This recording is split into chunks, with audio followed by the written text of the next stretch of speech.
And we're live. Thank you guys so much for tuning into The Winning Move. This is my good friend Kyle and a client of ours at Call Magicians. Some quick housekeeping stuff, well, the really only housekeeping thing. If you guys are looking for the best cold callers in the game, go to callmagicians.com. And if you guys are trying to get into real estate, feel free to reach out to me or Kyle, depending on the market you're in, and see how we can help you out. So, Kyle, introduce yourself, friend. Yeah, so my name is Kyle Fedderman. I'm from Cincinnati, Ohio. I've been wholesaling since 2017. I still have a W-2 job, working on getting out of that eventually, but there's personal reasons behind staying there. But yeah, I started 2017. Took me 8 months to get my first deal. Started with the typical direct mail type stuff that was big back then. Yep. And took me 8 months. Bought my first house for $1. Took me 3 months to sell it. I had not gotten my wife a Christmas or a birthday present for she was my girlfriend at the time, had not gotten her a Christmas or birthday present for probably the first 2 years we were dating. And I finally closed that deal literally the week before Christmas, went out and bought her a really nice purse she wanted and got back on the good side. But that was how it started. And yeah, so then I probably did another couple deals, obviously still I was in college when I first started in 17 and graduated in the end of 18, probably did 3 or 4 more deals by the time I graduated. And I was like, wow, this is pretty sick. Can make a lot of money with it. But the problem was I was blowing a ton of time and a ton of effort on the process of actually marketing. And then I found out about all you guys and everything. And I started cold calling myself. Started texting myself, and I was probably working on top of my 9 to 5 total, probably 60 hours a week, and just absolutely murdering my brain and just completely out of it. And it was nice because I enjoy the hustle, but at the same time, the hustle, I mean, let's be honest, we're all lazy at heart and we all want to be lazy. So then I found out about you guys, probably almost 8 months ago, something like that. Know. Well, we met at Steve's, right? Yeah. But I didn't know you guys started Call Magicians and everything until probably about 8 months ago. And then I was like, all right, I need to get cold callers because everybody's using them. Everybody who's successful is using them. I need to figure out why it's working. Why everybody's doing better than me, because I'm putting in the work on the side as a side hustle and it's not taking any traction or momentum. I'm not getting any of it. So I think I joined on with you guys in September, and literally from September to January of this year, I did more money, or I think we grossed 63 from September to the first or second week of January. I can't remember when that last big one closed. But my typical deal was $4,000, $3,000. I would get a nice little $5,200 assignment fee here and there. And then when I joined you guys, luckily we found a good buyer and some more buyers and everything. But I think our biggest assignment fee was $23,600 back in January. Oh yeah. And that's a good thing. It's that's why I was talking about hustling and all that, because don't get me wrong, I love the grind. I love the hustle. I'm kind of a worker bee at heart. I enjoy waking up early, going to the gym and doing all that stuff. But at the same time, I want to spend time with, I have a 5-month-old son, so I'd rather spend time with him, my wife, and enjoy my personal life. So that's why I hired you guys on. And honestly, I've probably worked maybe 3 to 4 hours a week since I started with Call Magicians. And so I've cut down the time significantly. I didn't know you didn't work that much. No, I literally do not do anything. So there's a benefit to that, or there's a I guess a side note to that. The guy I partner with, he sells to all the hedge funds. So basically I assign it to him and then we split the fees, which is nice because I don't have to do any disposition work. So I don't have to go meet. No. And that has saved me. I think that's probably saved me. I think I told you I was getting a potential lawsuit last week for a guy who told me his house was a 3-bed, 2-bath. It was actually a 2-bed, 2-bath. I told him we got to back out because we got it contracted at 150. And we got an offer from a hedge fund at 185. So I was like, all right, well, that's going to be a huge hit.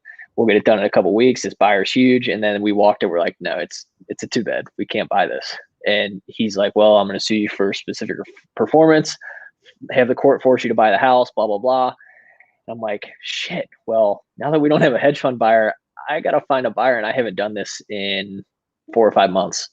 I have other pocket buyers that I can shoot properties to and make a couple grand, which if they're thin or like $1,000, $2,000, $5,000 properties, I can make a couple grand cash, which is nice. But yeah, I spent probably the first 2 days, obviously the negativity, spent the first 2 days trying to figure out how I can win in court. And I was like, why are you being such an idiot? Like, this guy thought you were going to sign the property the whole time. So I started thinking outside the box. I called him. I was like, hey, we got a couple options. We can cancel. You're not going to win in court. Like, I've already talked to my lawyers. You lied to me. I have recordings of you lying to me saying it's 3-bed, 2-bath. The auditor even says which is the assessor here in our county. They said it's a 2-bed. So if you want me to tell them there's a second bathroom in there, we can get your taxes raised, because I know taxes in that area are pretty high. But that's one option. We can cancel. And you can try to sue me, whatever. Or the other option is I have other investor partners. I can walk them through and see what they want. He's like, yeah, bring all the investors through you want. So literally last Friday, I brought 18 people through the house. And Wow. I had multiple people before I even walked it, or before they walked it, trying to do contingency offers and all that stuff. And I'm not making any money off of it. I just don't want to have to deal with the headache of a lawsuit, because like I said, I prefer not working hard. I'm kind of lazy at heart, and I don't want to have to deal with the negativity of that and all the time sucks. So energy of it, dude. Like, that's just a lot of strain. Oh, it was, dude. It was so stressful. And like even my wife said, she's like, this is not good. You need to kind of figure out what the hell's going on and just get it over with. So found a buyer and everything, which is nice, but it probably took up like 20 hours of my time walking all those buyers through and back and forth with the seller. Like, hey, you're not suing me. We're not doing this, blah, blah, blah. It was a lot of time consumption that was not worth it. And that's why I realized we close looking at the date. We close in 2 weeks, and I'll make $350. Hey, it's something. Yeah, no, it's something, and I don't have to come out of money for legal expenses, and I don't have to deal with the time suck. Like it's just a time vampire completely. And yeah, but my realtor's making like 4,600, so it's kind of salty. I mean, whatever, dude. Like, at a point in time, right? You're just like, get this thing off my hands. I've been there. Oh yeah. That's crazy.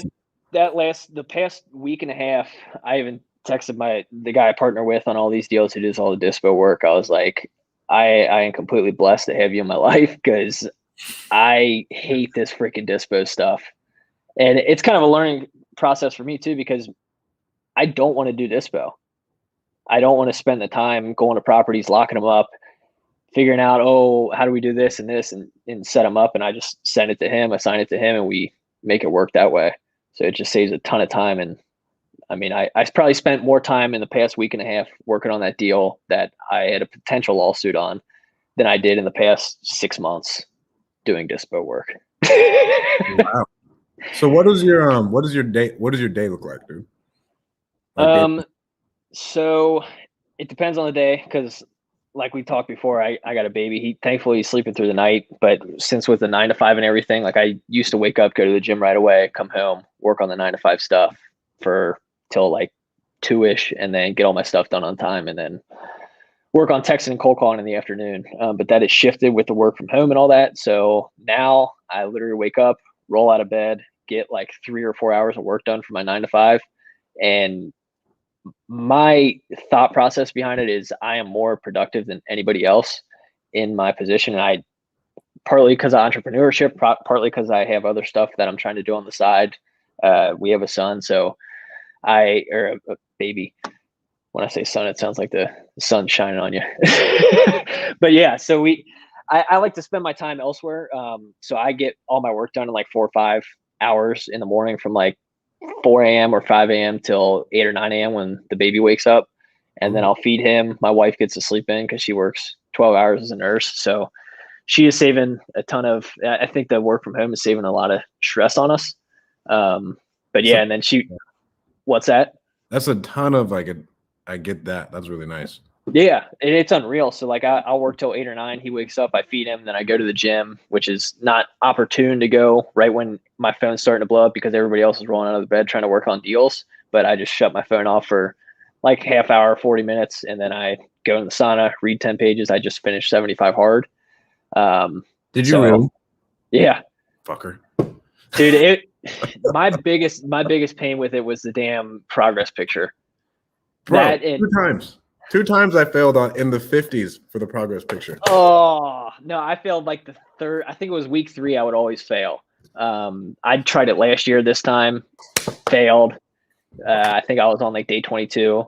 I tried it last year at the end of the year before the baby came. Failed like the second week, and then I tried it earlier this year, and I got 20 days in, and I failed because I forgot to take the progress picture. And then I woke up the next day. I'm like, all right, we're getting this shit figured out. I got the app. I'm getting it all set up, and I just finished not last Friday, but the Friday last Thursday I finished. Congrats, bro. What's the biggest thing you learned from it? Like what did you learn about yourself? Time management. Okay. Because I mean, the good thing is like I have a dog, so I have an excuse to walk outside because we live in a condo, so I can't just like kick her out back and say, hey, go play. I got to walk her. So I walk the dog every day. The reading, I have focus and time management is basically the two biggest things because it was starting to get stressful. Like I had a period of probably 2 weeks where I could not catch up. I was reading at 11 o'clock at night and trying to wake up at 4 or 5 a.m. It's just, you can't do it. It's hard. And yeah. And like last night I figured out if I wake up anywhere from 2 to 3 accidentally to like have to go to the bathroom or the dog wakes me up or something like that to go outside. If I fall back asleep, I'll sleep into like 7 or 8. Yeah. Like even if my alarm goes off, I just sleep through it. I go into a deep sleep. And so like this morning, I unfortunately woke up at like 2:50. And I was like, well, if I go back to bed, I'm going to be in bed till like 6 or 7. So I'm may as well just stay up, do the work, get it done. I'll be a little tired, whatever. I'll just go to bed early the next night and just get all my work done a little earlier. So this morning I worked from 3 to 7 and then I went to the gym.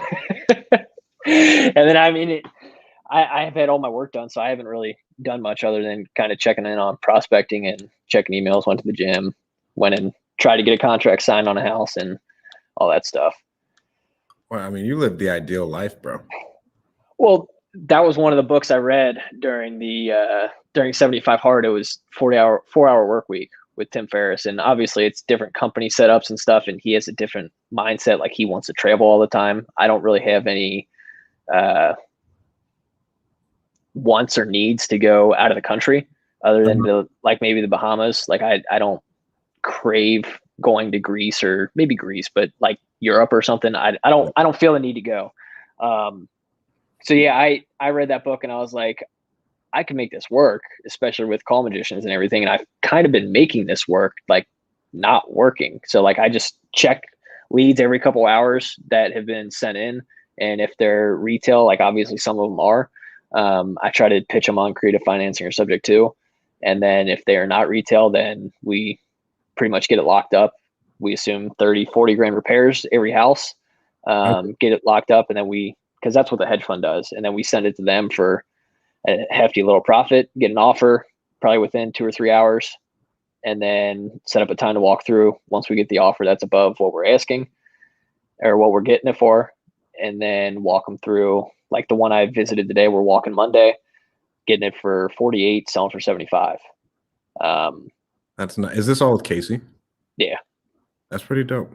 I mean, yeah, it works for both of you too, right? Because he shut down a lot of lead gen. But I mean, he's like Keekly on steroids, bro, with those hedge funds. He is. And like there's two other big home buyers that they were like two huge whales. They probably own 25 to 40 or 50,000 properties, like two of the bigger hedge funds in the country. Just kind of came out from being dormant and started buying again. So he texted me last week. He's like, hey, these two companies are buying again. So we're going to crush it because they pay way more. Wow. That's really nice. Yeah. And we got some hedge funds that are paying close to ARV because they just buy in really nice areas like A, B level neighborhoods. Uh-huh. And they try to buy turnkey. So we can buy turnkey houses now close to ARV and then just sell it to them for 10, 20 grand profit. They rent it out at a higher spread to make their equity make their margins. That's crazy. I'd love to talk. So where did you find your partner? Let's talk about that one. Like, where did you, Casey? So 3 years ago, right when I started marketing, I was working for my wife's uncle. And we were doing infill development because I always wanted to be a developer, tear down houses in lower end neighborhoods or decent neighborhoods, tear down crappy houses and then rebuild on them. And I was working for him and I was starting to try to find rental properties. And my wife is friends with him from high school. I think they hung out. And she's like, yeah, this guy Casey, I know, the guy who flips, he's like the guy who started a whole renovation of an entire neighborhood here in Cincinnati. And like now the houses are selling for 300K plus. And I mean, he started the whole trend back in 2013 and turned this neighborhood around. And he started getting a wholesaling, sold off all his property so he could help pay for rehabs. He's like, well, this wholesaling, I can make 10 grand in a couple of weeks, or I can go work on a flip and make 100 grand over 6 months.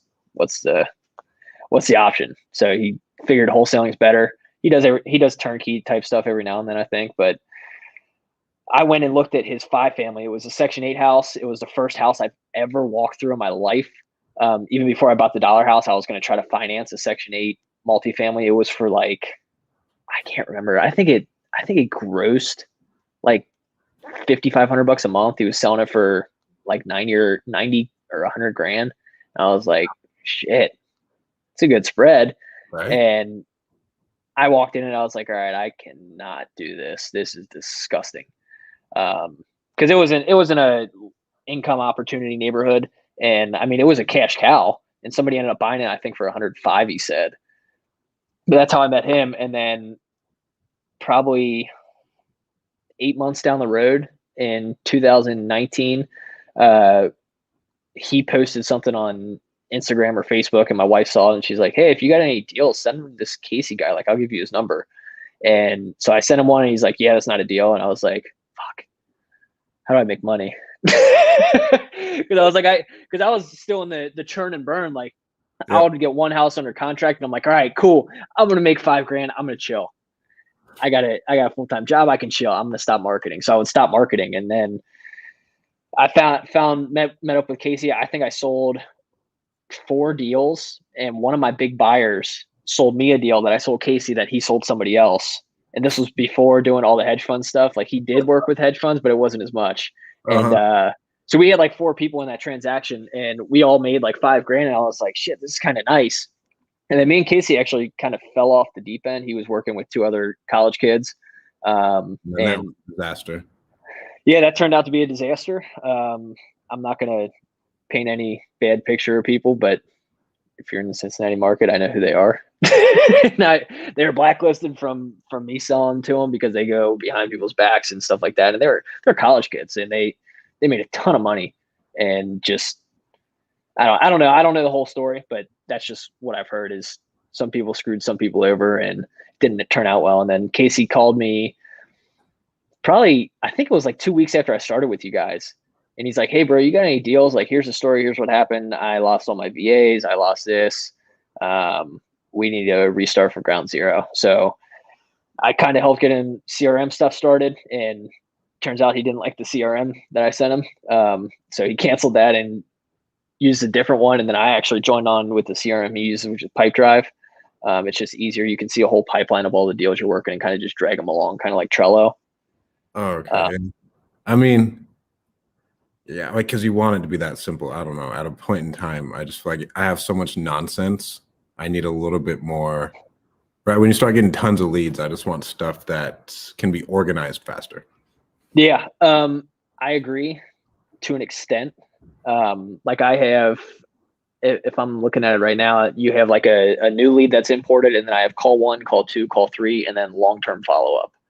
And then after the long-term follow-up, it goes to pending /walkthrough, contracted /whiteboard. and then closed, and then properties owned, so like rentals or whatever I'm working on. Okay. I'll keep those in the pipeline at the end so I can keep a management on them. So it's not too terrible, but I get what you're saying when you have a ton of leads.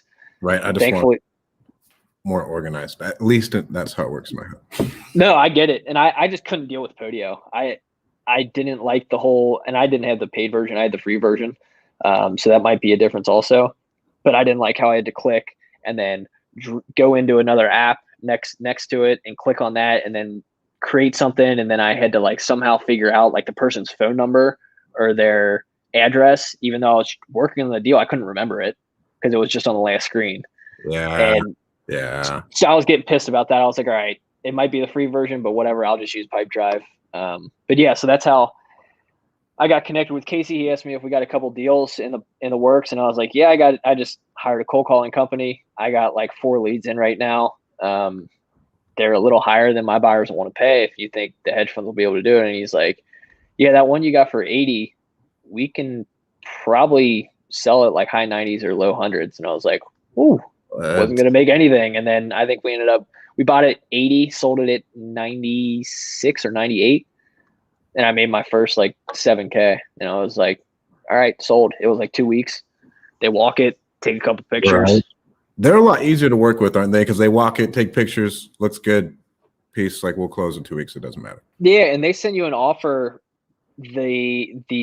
When you send in the deal, they'll send you an offer. Depending on the hedge fund, they'll send you an offer within a couple hours. So we send it, and then they send us an offer, and then they walk it obviously with the contingency inspection on the contract they send you. Yep. And then if they walk it, like there was one, the biggest deal we closed, we bought for 50, bought for 55, sold for 80. There's a plumbing problem. And it popped up on title that the sewer line was backed up and like it couldn't be inhabited, even though there were 2 guys living there. And they got a plumbing inspection by the plumbing company. It was, I think it was initially the bid was $8,500, and then the seller talked him down to $7,500. And I told Casey and the hedge fund, I was like, hey, it's going to be like $7,500. Here's what they think you need to do: tear up 10 feet of the pipe. And if they find the blockage, then that's good. If not, they got to keep digging. So $7,500 just for the first 10 feet. And in Cincinnati, the sewers sometimes go out. They go out and then down deeper. So they got to dig deeper. And then they go out further and can even drop more. And they're clay pipe. And since the houses are so old, they're clay pipe and they don't know how much it'll cost. So I was like, all right, well, it'll cost like $7,500. So if they drop the price, we're getting it 55. They drop it to 70. Add 10 grand in there. I don't care. Like, we're still making money. And they walked it, took pictures, and sent us an offer, a revised offer from the 80,000, 79,600. So I was like, all right, let's roll. And yeah, so that's the good thing about it is I guess they have their own private contractors and everything, which is cheaper than a big plumbing company. Oh, yeah. But it just saves so much of the headache. Like, and it's nothing against normal fix and flippers and people buying to rehab and rent out and burr and all that stuff. I don't mind working with those people, but it just takes so much time. And like, I like work. I have zero patience. Like I can talk to somebody forever on stuff I'm interested in. And like, I think it's a high S in the DISC personality. Yeah. I can talk, like, I'm very social, but I'm also an introvert. And I'm also, if there's something that I'm not interested in talking about, I'm a very high D. And like, let's just come on, like, get to the freaking point. Yeah. And my wife gets a little upset about it, and I understand, because she'll start talking and I'm like, all right, and which means where are we getting with this? And it's just me being, it's my personality, and I've been trying to work on it. So it's a flaw of mine, but that's the one thing I love about the hedge funds is it's literally like they'll walk it, and then a couple hours later they'll send us an offer, like a revised offer. That is so dope. What's Melvin White wants to know who the hedge funds are. You gotta go through Kyle, man, to get them. Yeah, it depends where you're at, Melvin. They're all across the country. One way to find it, the hedge funds that are buying and renting, I mean, you can go through me, that's fine. Just know that you're gonna be splitting profits. it takes a lot of time to develop these relationships with them. Yeah. Because like we can call them and text them anytime, like say, hey, we got this deal, and then they'll send us an offer and be like, hey, can you give us a little help on that? And they'll bring the price up, even if we're making 5 or 10K. Say, hey, can you help us out a little bit on this? And they'll bump it up a couple grand and take out their commission or whatever, because they're people who are buying for the hedge fund kind of get commissioned as agents. So it's just creating great relationships with them. Thankfully, I have not had to do that. Casey does all that, but That's awesome. You can find all the hedge funds pretty much on Zillow, or if you go to your auditor or assessor or whatever you call them and where you're at, you can pull down all the recent sales as an Excel sheet and just filter, highlight duplicate values. Anything over 10, it's probably a hedge fund or an institutional fund buying. And even if it's not, it's probably somebody you want to have on your buyer's list if they bought 10 in the last couple months. Right. And then whoever this is, I don't know who you are. Type your name. How you doing? And then I guess you just got a DM. So, I mean, but you've built something that's like 4-hour work week for you, right? So now you have a call center who makes your calls for you. You have a partner that handles your dispo. All you got to do is go on an appointment every couple of days. I'll go lock it up. It makes sense for us anyways. And then there's a problem with that, Shred, and I don't even go on appointments. Everything over the phone? I mean, I do, because I enjoy walking the houses and kind of BSing with sellers, because like I said, I'm a S, but I'm also a D. So I like going to the houses. I like understanding the stories of sellers and stuff like that, and just BSing with them. And yeah, but there's the past couple of properties, like I literally, like this guy that I went to today, I mailed out a contract a couple Thursdays ago, and he just got it on Monday or Tuesday this week. And he's like, yeah, there's no earnest money on it. I was like, shit. So I had to run out of contract with him. So I packed my dog up in the car, drove out, met him at some apartment complex that he was working on because he's a contractor.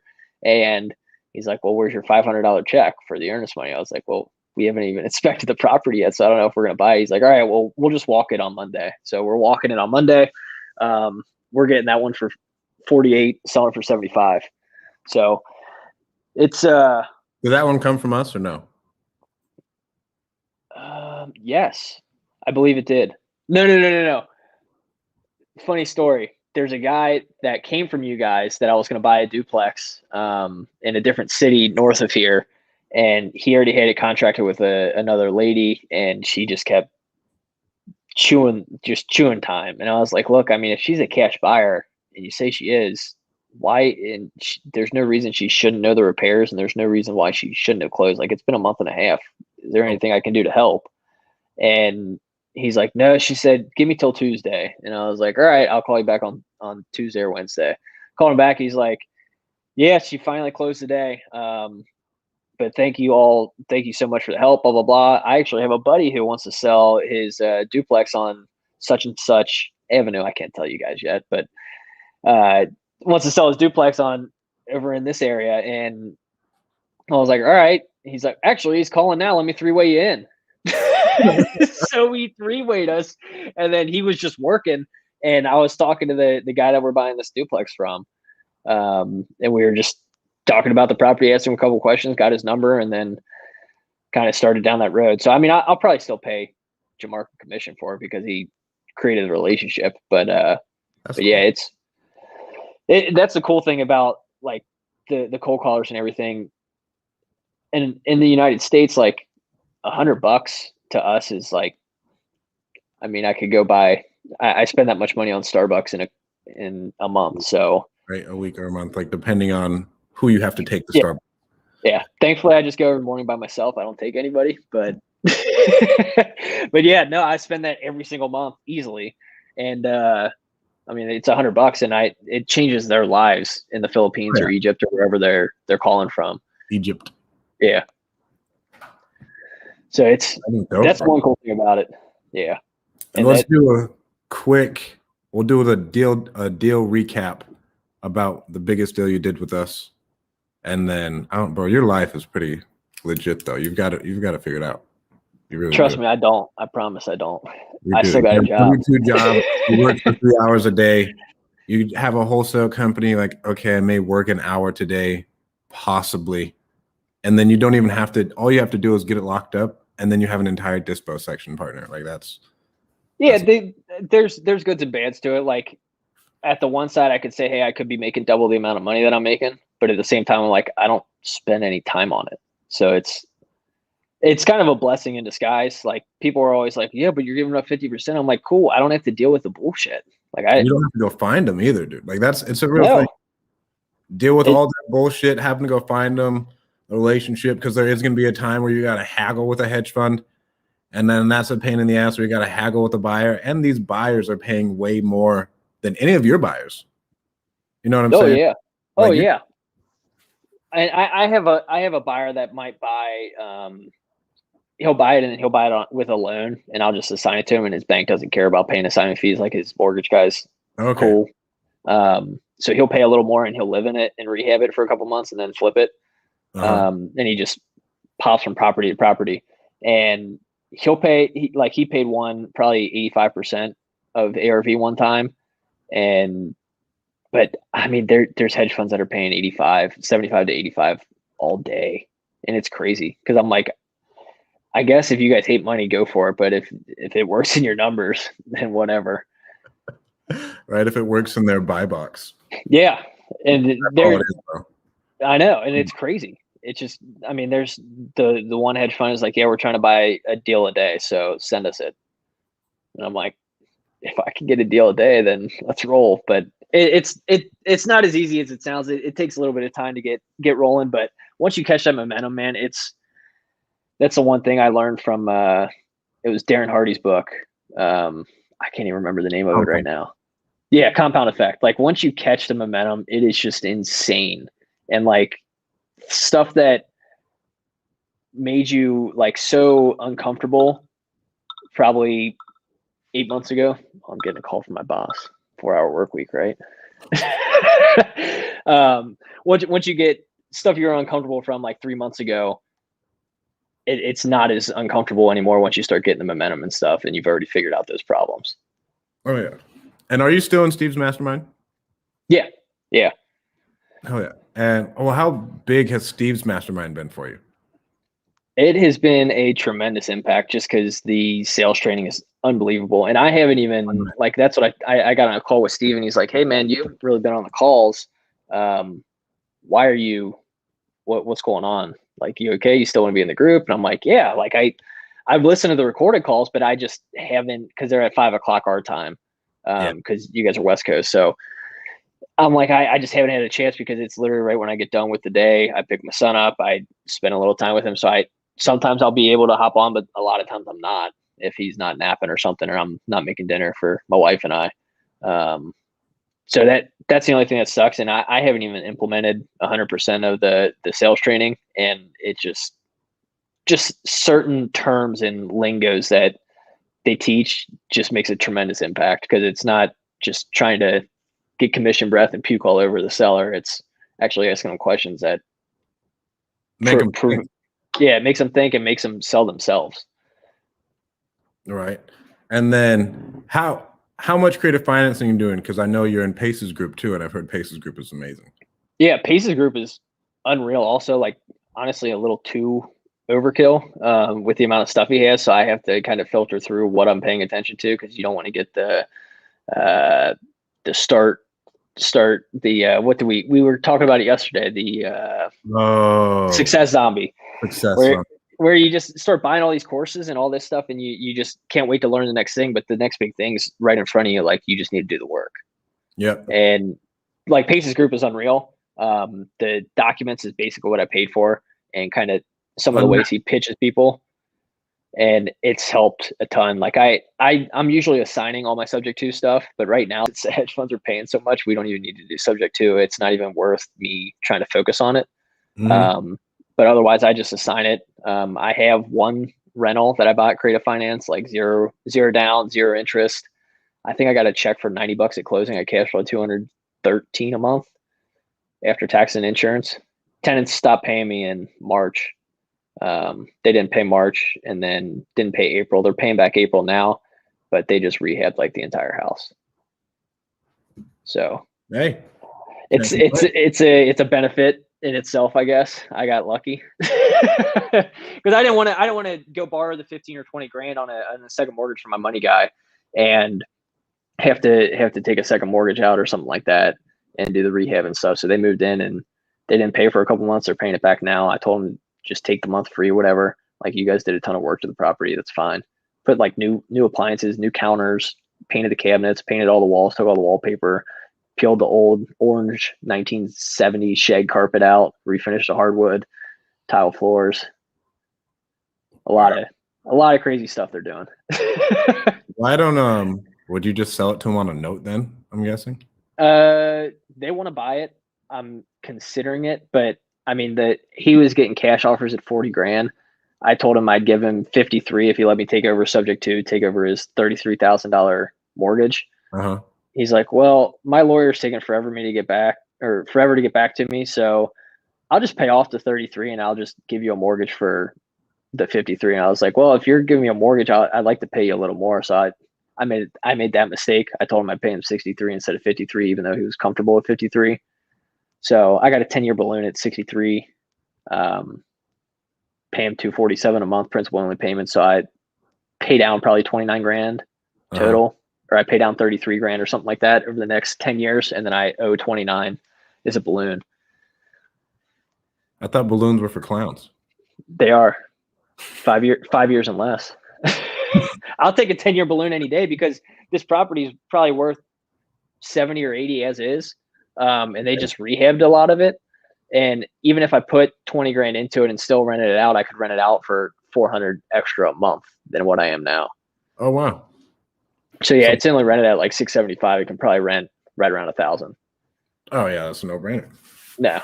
So it makes it work. And then I'll have just a 20 or 30 grand note, 29 or 30 grand note at the end of the term, which I can go. I mean, I could go refi with a bank and see if that's one key is like I know he's 86 or something like that. I could go to him and say, hey, I know we said we were going to do 63. There's a couple years left on this. Why, or maybe like halfway through, say, hey, why don't I just pay you the 30 now or the 40 that I owe you minus the 10 grand or whatever extra, and try to discount the note because they've lost the enthusiasm for the money. And it's kind of out of sight, out of mind. He gets a check every month. He calls me every month, says, hey, hope your son's doing well, blah, blah, blah. Some 86-year-old dude moved out into the country in North Carolina on 25 acres, some farmer. But yeah, I mean, it's nice. That was really nice. So let's talk about what's the biggest deal you've done with us? I did one. It was the one I did. I think we closed the last week of December or the first week of January, one of the two. I know there's stuff held up for a little bit, but we bought that for 55. It was the one with the sewer problems. I think Jamar called him. He said, yeah, I'm interested in selling. I went and looked at the property. I was like, wow, this needs a lot. This is bad. Like, I don't think we'll be able to make any money off of it. And they said it to the hedge fund at, I think, 85. They sent back a counter offer at 80. Found out there was the plumbing problem, and I didn't think we were going to make any money again. And then they walked it and sent us the revised offer for 79.6. Easy life, bro. That is so dope. And let's talk about why you are keeping your W-2 job, because it's one thing like, oh, I'm an entrepreneur, I don't need a job, blah, blah, blah, blah, blah, blah. But it's been nice for you, right? Like, you set your life up to where you want, and like, what would you be doing anyways? It's just taking all that time that I spend on my job, probably hanging out with family. Maybe going and driving for dollars or something for an hour or two a day, or like doing some texting or hiring other people to go look at houses or whatever. To try to expand on it. Like, eventually, once I quit and everything, that's probably what I will do, is I'll hire more people. And I'm still going to try to keep the low. I have to work. I have to do something. But like, my end goal has always been like, all I want to do is I want to wake up, work out, drive my kids to school. And then I love golfing. So I would love to go play 9 holes or 18 holes, pick the kids up from school, take them home, make dinner. I mean, I'm not a housewife, but I enjoy just spending the time with family. So that's what it's all about, dude. It is. And it's just creating memories, because like my parents worked 2 jobs growing up. Like I didn't come from some crazy, insanely rich household or anything. Like I went to a Catholic school. Like I was fortunate enough to have that, and my parents paid for it, but they were working 2, sometimes 3 jobs at a time, and I didn't get to see them as much. And I guess that part sucks. But it's created a benefit in my life to make me value those relationships more that I have. Hell yeah. I mean, 3 jobs, like, and then you never get to see them, and you want to, but now you have a better relationship with them now, I'm guessing, and you value the time, and you're structuring your life to where you can spend a lot more time Yeah. with family members. Yeah. And that's exactly it. And like it was just rough because I think my dad was working night shift, so he would sleep during the day when we were at home, like especially during the summer off school. He would sleep during the day, and then he would wake up at 10 or 11, so we'd get to see him for like a half hour, 45 minutes before he went into work. And then he would work from sometime when he was working multiple jobs. He would wake up at like 2 p.m. He would go work from like 2 to I think 11, and then he would come home and nap for a couple hours, and then wake up and go work at his day job, like installing garage doors and stuff for one of the big lumber suppliers, and then go home, nap for a couple hours. And I mean, I don't know how he did it. I couldn't run on that little sleep. Right. But it just makes me value time, and I mean the appreciate all the blessings I guess I have from being able to find all this and taking the action to do what I want to do and kind of create my own freedom. Yeah, that is so dope. I mean, it really makes you feel straight, like, oh, I bitch about houses, but my dad was working 3 jobs, and I'm here with my son, you know? Yeah. And I mean, I've worked 2 jobs at one time, and it sucks, but I'm like, I don't know how my dad did it and then still managed to make time for us, even on the weekends. Like he would wake up after 2 or 3 hours of sleep, take us to basketball practice, basketball games, sporting events, come watch our sporting events and stuff. So it's one thing I thoroughly loved about my dad is he always wanted to spend time with us, and like he was busting his ass. It just wasn't in real estate wholesaling houses because he probably didn't know about it. So I'm grateful to even have that kind of role model in my life. Hell yeah, bro. All right, man. Do you have anything you want to leave everybody with? No, I mean, I suggest, obviously I'm going to recommend you guys, like Call Magicians is a cold calling servicing, because like I said, I could have gone and hired a VA paying them $4 to $6 an hour. And I could sit here on training calls and train them on sales and say, hey, no, you're doing this wrong. Listen in on them all day while I'm trying to work on my 9 to 5 stuff. I could waste a lot of time doing that and spend $4 to $6 an hour, or I could spend a little bit more and just have a servicing company like Call Magicians or somebody actually go in. And I mean, you guys have sales training with your VAs, which is nice because they use all of a lot of good sales training that I've learned, and that the same stuff you've learned. And yeah, it just makes a huge value. It's just time, man. Like that's the one thing we have for rent.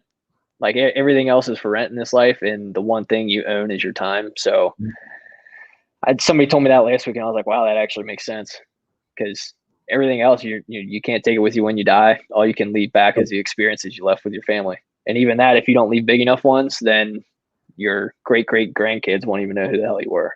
Exactly. That's a good point. That's the impact I want to leave, is just family, man. And I guess on the other point of that, recommending you guys is, even if it's not you guys, I recommend you guys, but even if it's not you guys, just, you got to take action. Like, stop wasting your time freaking cold calling. Nobody likes to cold call. Like, go work at McDonald's to make an extra $3,000 a month and pay for 2 cold callers. Go work at McDonald's and do that. Like, working at McDonald's is probably easier than cold calling. I hate it. I truly think so. And like, I went in and listened to recordings from my caller a couple weeks ago, and like some guy was like toying on with him for probably like a minute or two and just saying like, I'll stick it up your butt and all kinds of stuff. And I'm like, dude, how do you endure this? Like, just cussing them out. And I'm like, I could not do that. It's just morally and mentally draining. And then they're polite, and then they're like, okay, well, is there any hint of a deal here? No, there's Yeah. not. Was the dude just an asshole? All right, now I guess we can get off the phone. Yeah, so it's just a hassle, and that's the one thing is like I think there's three things that people need to do. One's take action. Two, take consistent action, because not just a little bit of action. You need to do it consistently, even if it's an hour or two a day to get you rolling and get the momentum for a couple months. And hire somebody to do some of the crap work. Like everybody always said it, and I don't even know how to get through people's head because I didn't have it through my head until I finally realized it. But I can't get it through people's head that the amount of time that it takes to hire somebody and the amount of money is so worth it, because yeah, you might not get the money back right away like I did, but it might take 2 or 3 months. I mean, can you sacrifice 2 or 3 months to live the rest of your life and have a lot more time freedom? I mean, it's a no-brainer for me now. I'm in this point, but it's hard to make other people realize it until they get enough pain of being like, all right, this really sucks. I need to stop doing this. Yep. Exactly. Well, thank you so much, bro. Yeah, no, I appreciate you having me on. Of course, dude. And if anyone wants to reach out to you, just send you a DM. Yeah, shoot. I think my Instagram is just Kyle Fedderman. Or if you find me on Facebook, Kyle Fedderman, or if you just go look in Stratton's Friends, I'm friends with him on Facebook and on Instagram, so you can go search that. It's hard to spell my last name, so you can go find that, and I'll be on. I think Stratton's follows me if he's a nice guy, but yeah. So that's pretty much it. Just shoot me a DM. I would give out my phone number like Pace, but I don't have the time for that because I only work 3 to 4 hours a week on this stuff. And reach out to him if you need help JVing on deals, because he's going to get your shit sold. Yeah, I can try. I'm not selling it. I got another guy to dispose it, but I'll make sure the numbers work and we'll get it deep enough for you and help you buy it. Hell yeah. Thanks, bro. All right, cool. Thanks, Strad.